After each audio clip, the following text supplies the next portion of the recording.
아멘. 할렐루야. 오늘 이 토요일도 새벽을 깨우셔서 예배 자리 나오신 여러분들을 주님의 이름으로 축복하고 환영합니다. 오늘은 시편 43편 1절에서 5절까지 말씀을 가지고 모든 고난에서 의지할 힘이 되신 하나님이라는 제목을 가지고 말씀의 은혜 나누겠습니다. 오늘 우리가 읽은 이 시편 43편은 형식과 내용상에 있어서 어제 보았던 바로 42편과 상당히 비슷한 내용을 우리에게 보여주고 있습니다. 다만 42편에서는 이 시인은 믿음과 결단으로 승리한 듯한 모습을 마지막에서 우리에게 보여주지만 이 시편 43편이 또 시작될 때 악의 세력은 끝나지 않고 또다시 밀려오는 것을 우리에게 보여주고 있습니다. 그러나 시인은 강력한 그 악의 세력 앞에서 억울함을 느끼고 또 흔들리기도 하지만 또다시 하나님을 붙잡고 있음을 우리에게 보여주며 승리하게 된다는 것이죠. 오늘 이 말씀을 통해서 그 방법을 또 찾으시고 그렇게 살아가시는 저와 여러분들이 되시길 바랍니다. 그렇다면 모든 고난에서 어떻게 우리가 벗어날 수 있는가? 첫 번째로는 바로 하나님께 멈춤 없이 아뢰라라는 것입니다. 다른 말로는 끊임없이 기도하라라는 것이죠. 나보다 더 큰 힘을 가진 악한 세력에서 내가 아무런 대항도 할 수 없을 때 우리는 억울함과 슬픔이 생겨나게 됩니다. 그래서 성도는 시련의 때에 1절 말씀처럼 하나님께 기도하고 자신의 억울함을 하나님이 판단해 주시기를 바라고 있는 것이죠. 그러나 힘이 되시는 하나님께 구해도 상황은 변하지 않고 또 오히려 힘들 때가 있습니다. 이런 상황이 될 때는 누구나 마음이 약해지고 또 하나님을 향한 원망과 불평이 우리를 감싸게 됩니다. 그래서 어떻게 합니까? 하나님을 향한 그 기도를 멈추게 되고 이제는 하나님이 아닌 나의 경험, 내 지식, 내 인맥을 총동원하여 이 문제와 고난에 대한 총동원의 그러한 싸움을 하게 된다라는 것이죠. 그리고 그 싸움에서 패배하고 하나님을 원망하게 되는 그러한 우둔한 모습을 사람은 보여준다라는 것입니다. 그러나 사랑하는 성도 여러분, 우리는 하나님께 끊임없이 기도해야 합니다.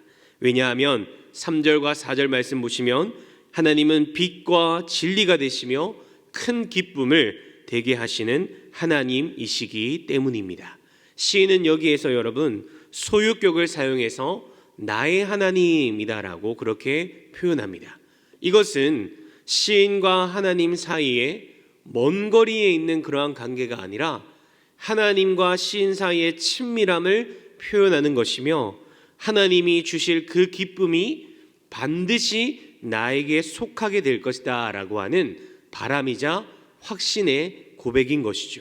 이것은 나아가서 하나님과의 그 관계와 신뢰를 뜻하기도 합니다. 하나님과 지내보니까 하나님은 반드시 나를 구원해 주시는 분이야.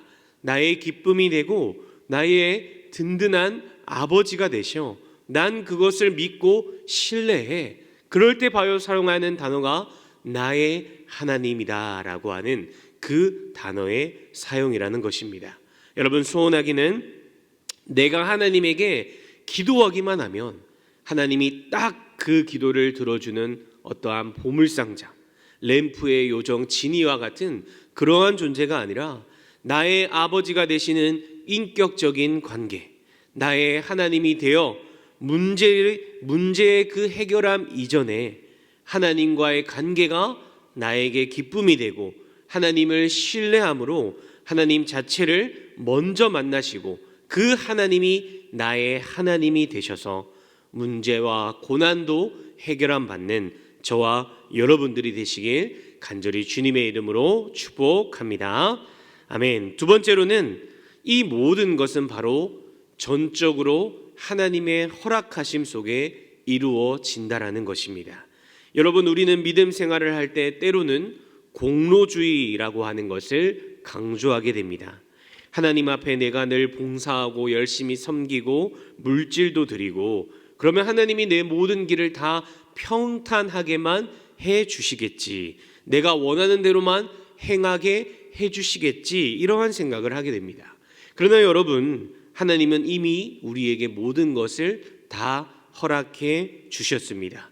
예수 그리스도를 통해 우리에게 구원의 은혜, 영생의 은혜를 우리에게 허락해 주셨을 뿐만 아니라 우리가 살아갈 수 있도록 매일의 삶 속에서 일반 은총의 은혜들을 우리에게 늘 공급해 주고 계십니다.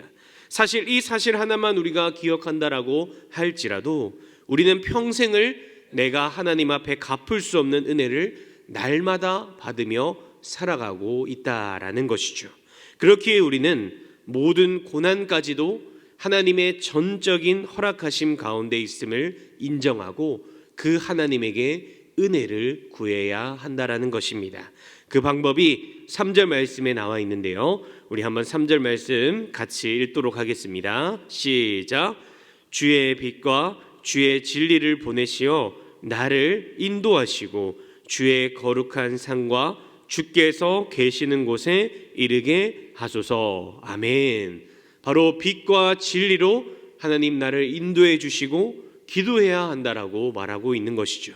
4절에는 수금으로 주를 찬양하는 내 모습이 되어야 한다라는 것입니다. 여러분, 소원하기는 내 기쁨도 내 고난도 전적으로 하나님의 손에 달려있다라는 것을 우리가 기억하시어 빛과 진리가 되시는 하나님이 나를 인도해 주시고, 그럼에도 불구하고 비록 고난 가운데 슬픔 중에 빠져 있다라고 할지라도 하나님을 찬양하는, 빛과 진리로 나를 인도하시는 그 하나님을 믿고 하나님을 찬양하는 나의 입술과 나의 고백이 되시길 바랍니다. 마지막 세 번째로는 여러분, 영적인 순례를 떠나야 한다라고 말씀은 이야기합니다. 오늘 이 시인의 상황은 학자들이 추정했을 때 하나님의 산과 성전이 있었던 그 시온에서 멀리 떨어져 있었고, 혹은 더 먼 바벨론의 포로로 끌려가 있던 시기다라고 학자들이 추정합니다. 그곳에서는 아무리 애를 써도 하나님의 성전을 바라볼 수가 없었다라는 것이죠.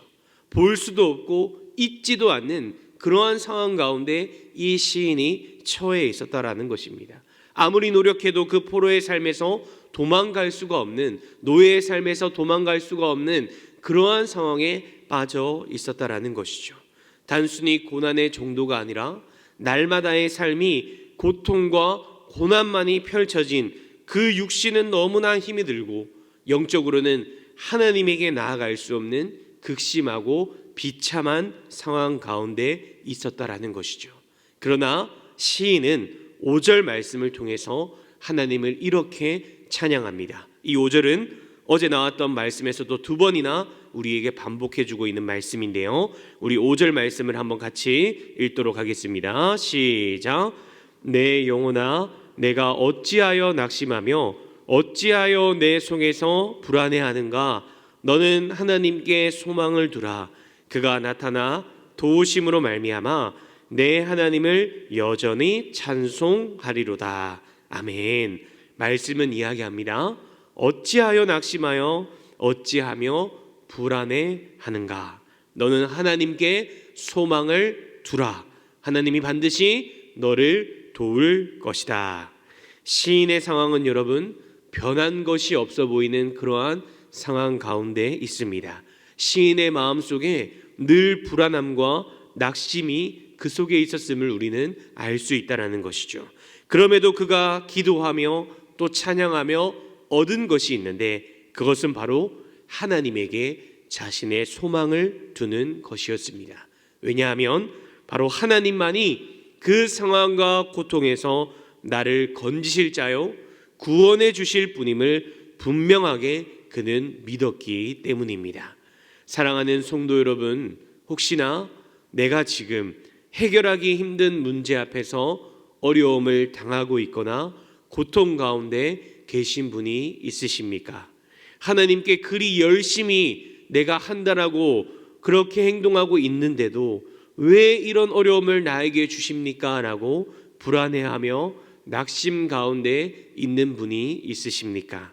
오늘 말씀을 통해서 하나님은 반드시 나를 도와주시며 나를 구원해 주실 전능한 하나님이 되심을 믿으시길 바랍니다.